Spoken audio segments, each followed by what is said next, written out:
Good morning and welcome to the Pulse of Nigerian Politics right here on Morning Pulse. My name is Sharon Enemchukwu and I'm joined in the studio as usual by my co-host and political analyst in person of Ifoma Oji and Mr. Daniel Sacramento. Good morning. How are we doing this morning? Good morning.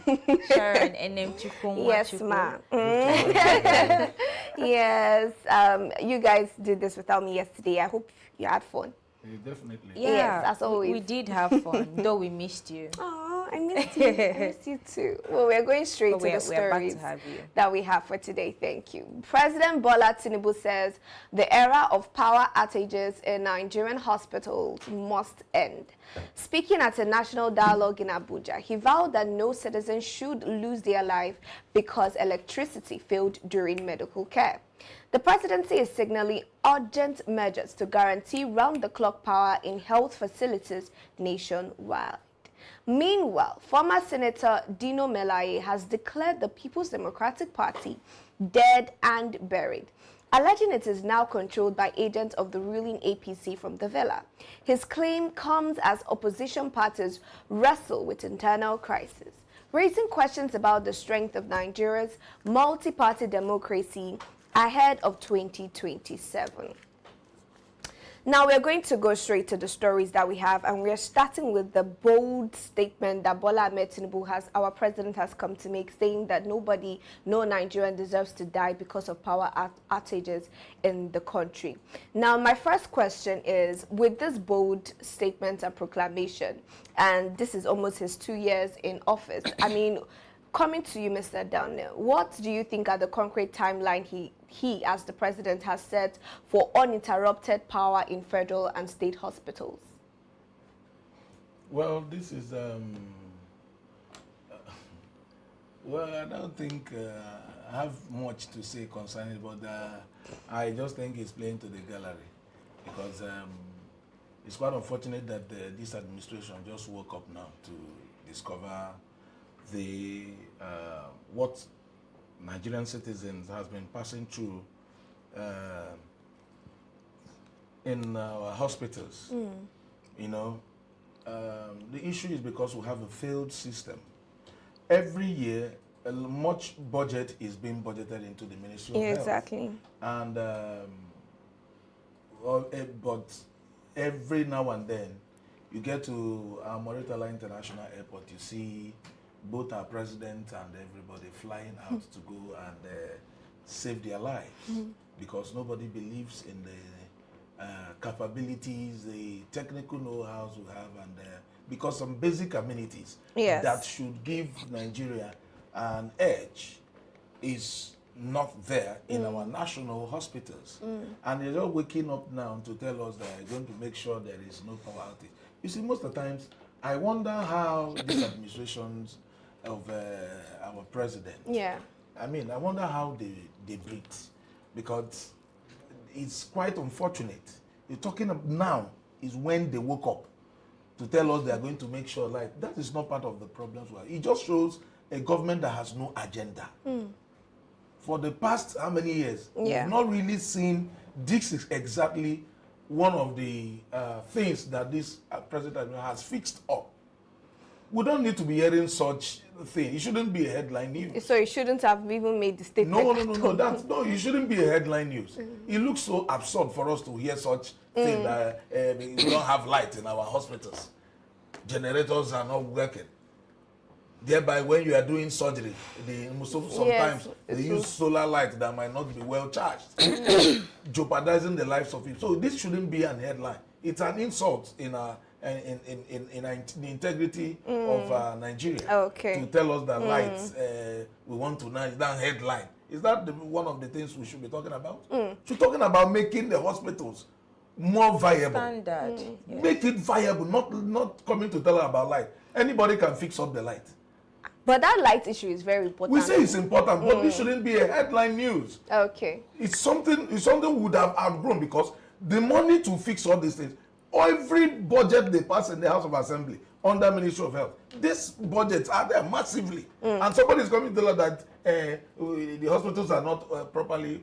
So who siphons the money? Maybe in his renewed hope infrastructure agenda or whatever, this is not the time for hospitals. Maybe they were concentrating on roads. I don't know. But coming to you, Ifoma. Show us where the road is.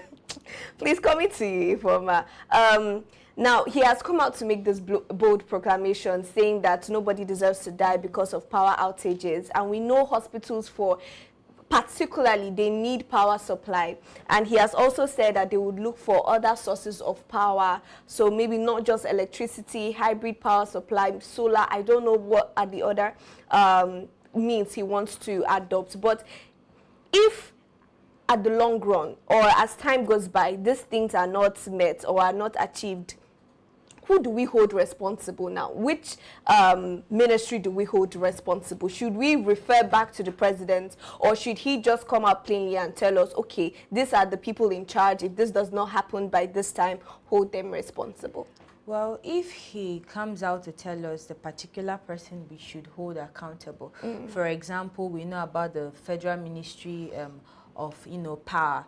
If he says that we should hold him accountable, if this target, he doesn't meet up with this target ahead, then probably we'll hold him accountable. But if he doesn't say that, we'll still revert back to him. But I wanted to make this comment on this topic. I mean, this kind of promises, we've heard it before, times without number. But the problem here is that we are still on that particular page. The script has not flipped. We are still stagnant in that particular page, and it's quite, disheartening that every single time these people always comes up to tell us about reform. You've made promises of subsidies, you've made promises of a lot of reformation for Nigeria, and yet it's always flashy headlines. And I'm like, it's not like this. The issues happening or occurring in the health sector is something new. It's not new. It has been a problem right from time. It's not like you don't know about these things. So me, I love the fact that he boldly stated that it is not, it will no longer be tolerated. That it means that he wants to permanently bring it to a halt or anything. I love the fact that he said, but the thing there is that what are the implementations policies? Is he going to keep up with it? What are the follow-through plans? You understand? He mentioned something about inviting private sectors to equally collaborate with them to make sure that this thing comes into realization. But at the same time, it's still that same implementation issue that we're having. If he implements it, fine and good, because I mean hospitals have complained bitterly of how they use generator to power a lot of facilities in the let's not forget the 5% surcharge now on fuel. And rolling out, solar or solarization to the different facilities in the hospital is quite financially daunting, and they cannot continue like that. If they continue like that, I mean, the hospital will definitely, collapse. Okay, this is such a bold move, and it is welcomed. At the end of the day, we still need this electricity, not just for the hospitals, but if they are going to pay attention to the hospitals for now, I think it's a great move. But my question is, how can he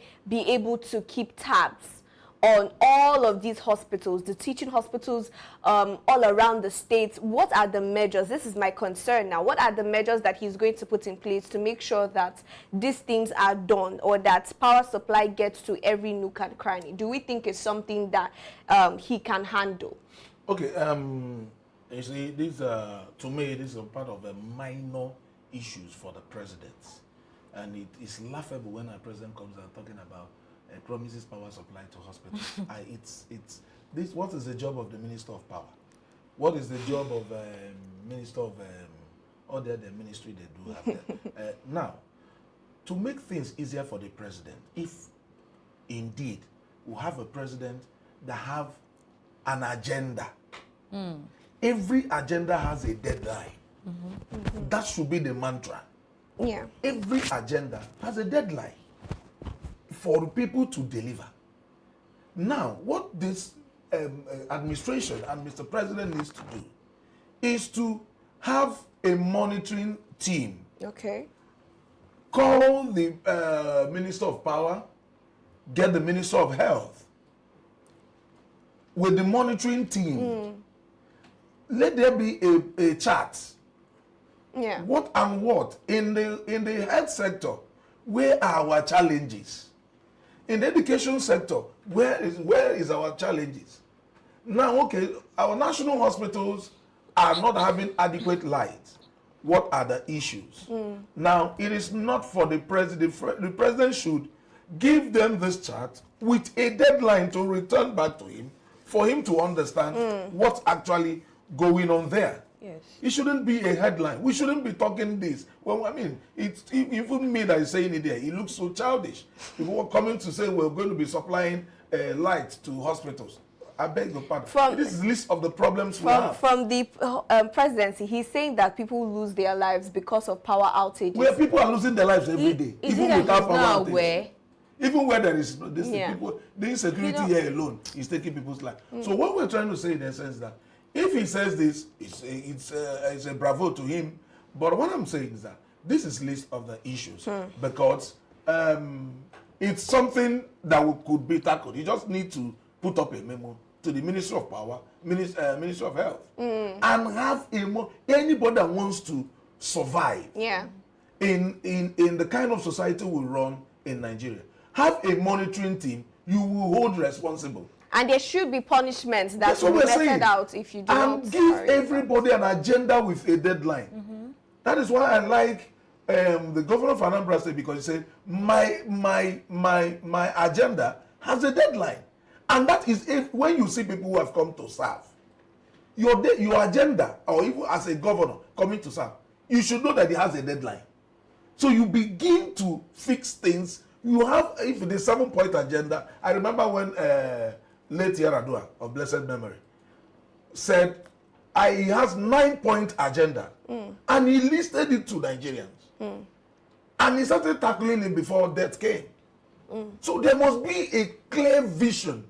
The whole citizen of the country must be seeing the vision you have. All right. The chapter. Okay. You understand? I get your point. So we could move on. Promising this is a welcome development, but it's childish. It's childish. Yeah, it's not the top. That's not. It shouldn't be. It's something they can tackle inside and move on. You know, okay, I'm going to come to you, Foma, because there is something that we had a discussion about yesterday, and it was about the 5% surcharge on fuel. And now I'm saying, because Mr. Daniel is asking why now, is it that he didn't know? You're also asking the same thing. So I'm just asking, do you think there's a possibility or there's a relationship between the fact that there's this 5% surcharge now on fuel, and maybe he's trying to see a way whereby hospitals now cannot rely so much on diesel and fuel and more on stable power supply? Are you sure he's even aware of that headline?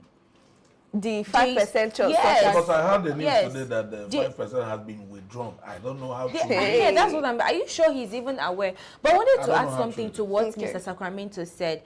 I mean, I think all these things is just, political, fonts. But I wanted to add something to what Mr. Sacramento said. I mean, I think all these things is just, political, fonts.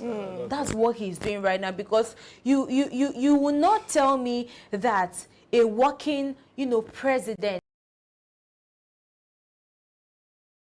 shouldn't even be news in the first place. I was flabbergasted looking at the video. The reform, you need to see what this man is doing in Abia State. He has, resorted to, he's not even trusting his board members or his committee members. He's going down the streets. He will commission something to maybe a contractor. Yes, a contractor. But he will still go there to confirm if they truly delivered.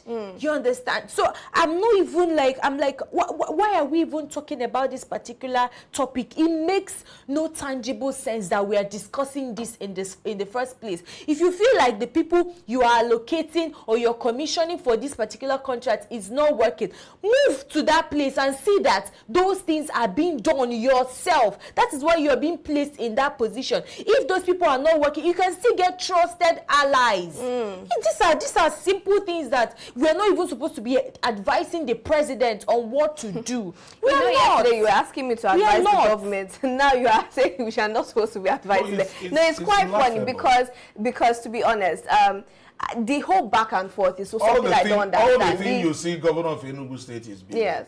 It's because he has an agenda. Exactly. With a deadline. With a deadline. Well, that's what we're saying. You know, so you don't need to come and start making headlines. Like, okay, you don't come and say, I promised I want to build a flyover. Hello. And you build it for 8 years or 15 years. Now this governor of Abia State, if he comes out, he doesn't even need to come out next year for people to vote for him. You see people rallying votes and support for him. But the legal representative for the president said during the whole battle with Sowore and X that there were a lot of Nigerians that were offended by that particular statement that Sowore made. But that's not what we are saying. He should have an agenda spelled out. Yeah. Put timeline. Exactly. No, I'm just asking in agreement. You are asking which people. You don't know why they would. Why he would be asking or power supply to us attempting to enter the next tenure. That is the second tenure because you don't know the people that voted. So he's saying now that there are a lot of Nigerians that were offended by Sowore calling him a criminal. So maybe those are the people that voted. I am offended as well, but that's not what we are saying. Let him stop doctors from Jakpare. Pay them well. Exactly. A lot of things we need to discuss in the. So this shouldn't be a headline. What should be a headline is that, okay, I have received 7-point agendas that we need to fix the hospitals in Nigeria. Yeah. And you move in with the recommendation that was passed to you. You move in. What we want to hear is that the president has fixed this, so now our doctors will not be traveling because 10% now we can pay them well. 50% we have benefits I'm not even saying all about pay, but that 50% or 60% of what they have been clamoring for has been met, and we begin to see it. Because 10% now we can pay them well. Or 50% we have benefits I'm not even saying all about pay, but that 50% or 60% of what they have been clamoring for has been met, and we begin to see it. When you are saying things like this, people will after treating the most important issues. All right, I get what you both are saying. At the end of the day, this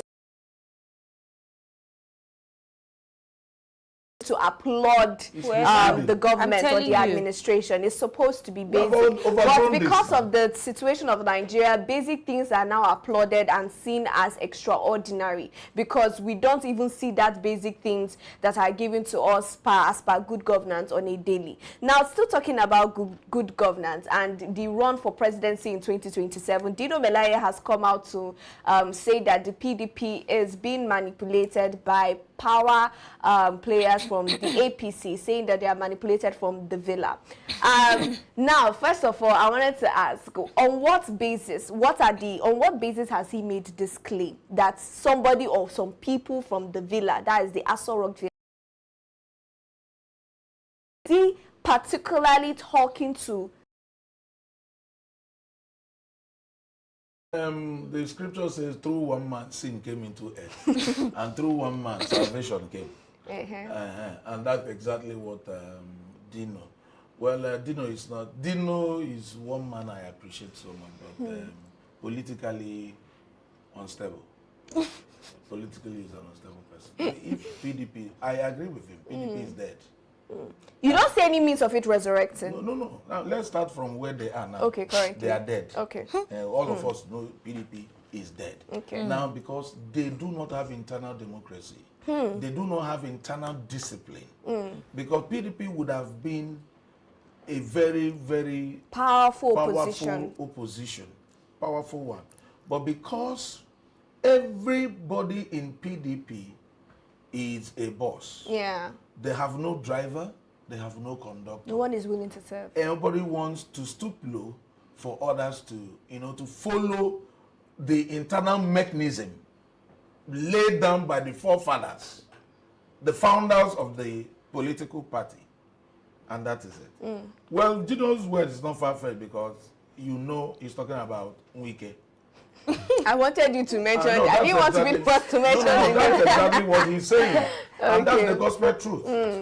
You see, Wike has made himself principalities and powers. in high places. Yes, he is in APC, he is in PDP. And he keeps bragging, PDP cannot sack him. That the day they sack him will be the last day you will hear of PDP. It's a very disgraceful test. Statement. Because it shows that of a truth, there is nothing like PDP. That's the gospel truth. Because one man cannot and will never be bigger than a political party. Exactly. It is not done, it is not hard anywhere apart from in PDP. So this is a very sad one, because the likes of Solomon La, the likes of Alex Ekweme, the likes of Abubakar Rimi, the likes of MD Yusuf, whom formed PDP with Alex Ekweme, will be in their grave now, be turning around and say, look at our sweat, look at our vision. But look you know, at how I have a question, Mr. Daniel. Yes. How did PDP, and I'm going to direct it, in your own opinion, how did they get here? How did it get so bad to the extent that one man is controlling the entire party? Because you also mentioned there are some political stalwarts in the party, heavy people in that party. This problem started, PDP started losing it during Jonathan. Because Jonathan wanted to be a pure Democrat, but he didn't know that he was dealing with principalities and powers. No, he was dealing with danger diabolics. Oh. That was the people he was dealing with.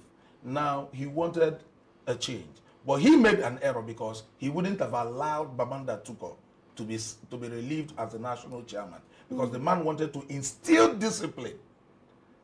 A sitting governor cannot give a national chairman orders.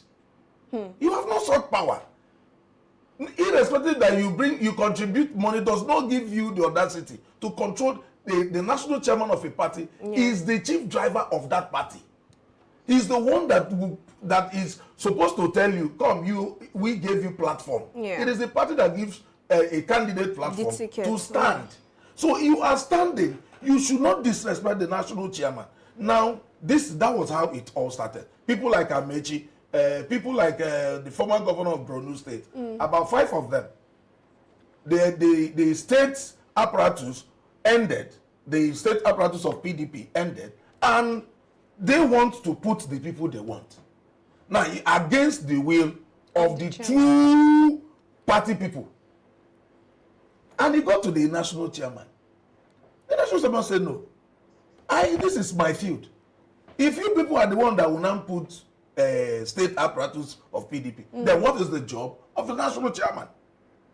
He said, no. He said, I'm going to put a caretaker person, people that will run there till the right election will be conducted. And that was where the whole friction emancipated from.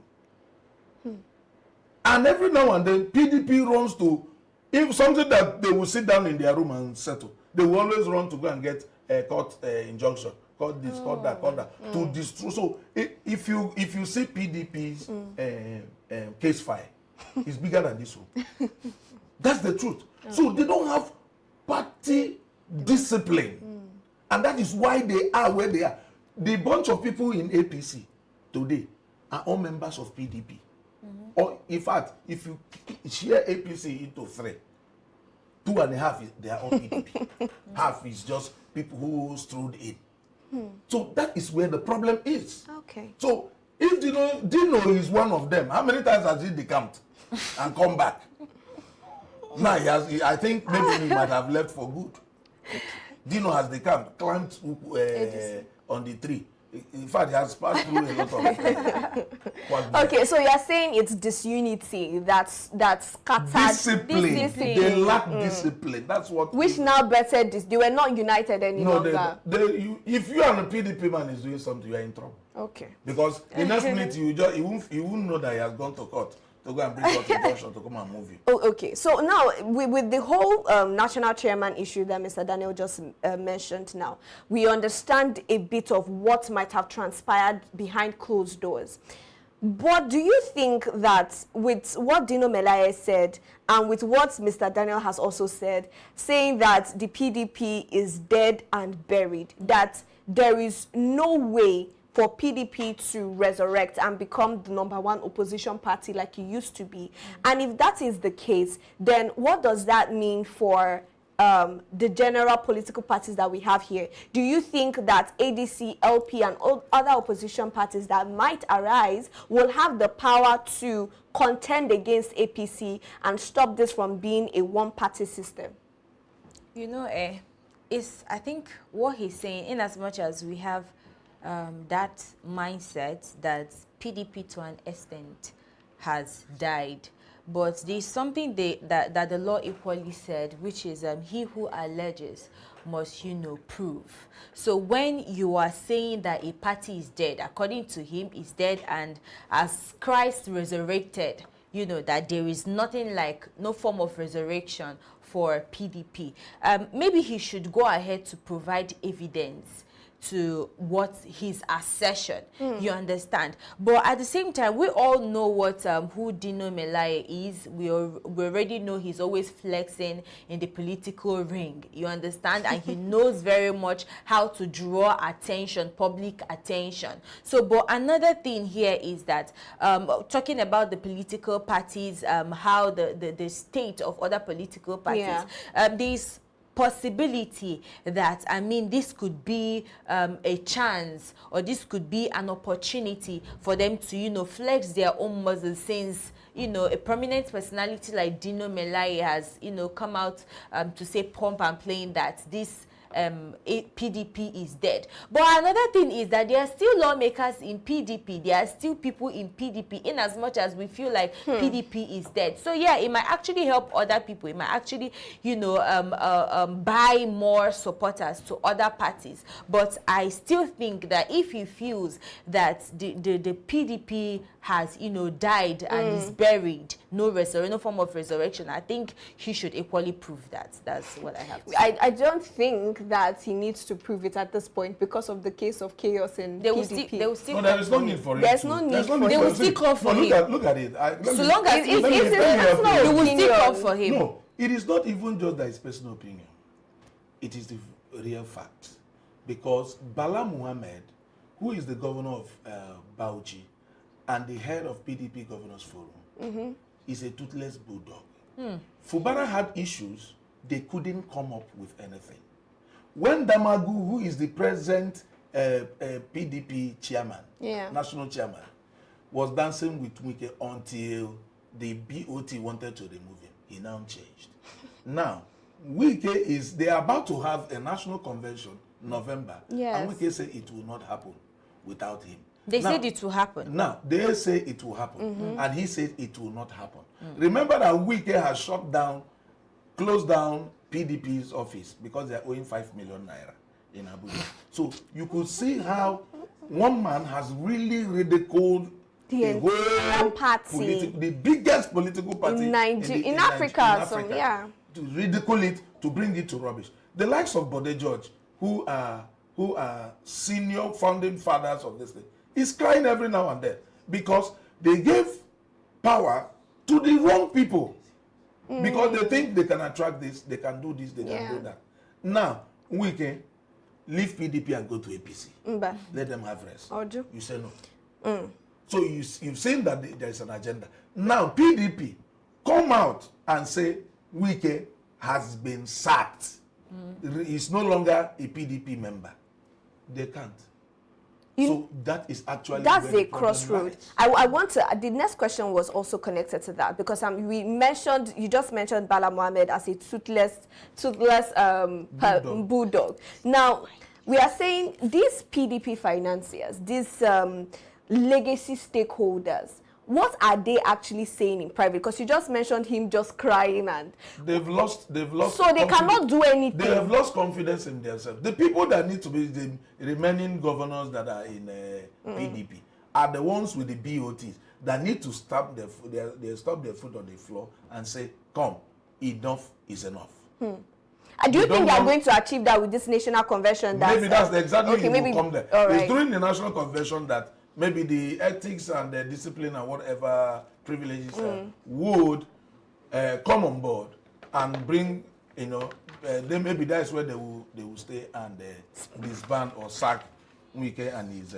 team. Maybe that's why he doesn't want it to hold. And maybe that's why he doesn't want it to hold. But coming to you, Former, just to wrap it up, concerning the state of opposition parties, not just for PDP, right, but for other opposition parties like the ADC and LP, if PDP falls, we've said they are dead and buried, okay, we agree. But if there is, when it's so obvious that PDP is powerless and toothless, because the slight hope that people still have is this forthcoming convention that we are thinking that they might put things in order. But in the case that that happens and they're still not able to do that, for other opposition parties, how do you think they will receive this? And how do you think they would approach their opposition come 2027? Well, I think they will take a sip of wine or cheers to that. They will definitely, jubilate, because, the major parties we have in Nigeria has always been PDP and APC. Other people are just, ceremonial, parties. But the major ones are just these two. So to see a party like that fall, it will, give rise to other people and give them more, elbow, shoulders to, fight against APC. You could see the emergence of ADC, which is now, if this PDP should fall right now, would be a strong contender for APC. So yes, of course, it will actually empower other parties to, channel their energy to just one, opposition or just one competition, which is APC. So that I would love to see how that will all play out, especially coming for the 2027 elections. It would be a history-changing moment that the almighty PDP has suddenly fallen.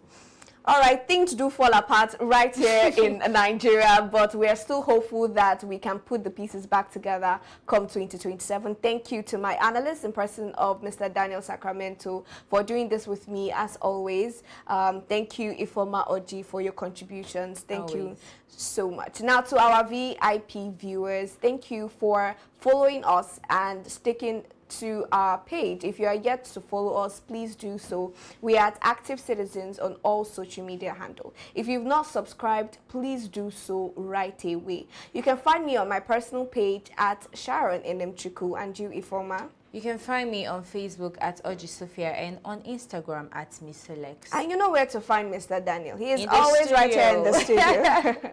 So till we see you this afternoon for our CD Hot, where we bring you hot and trending stories. Do have a good morning.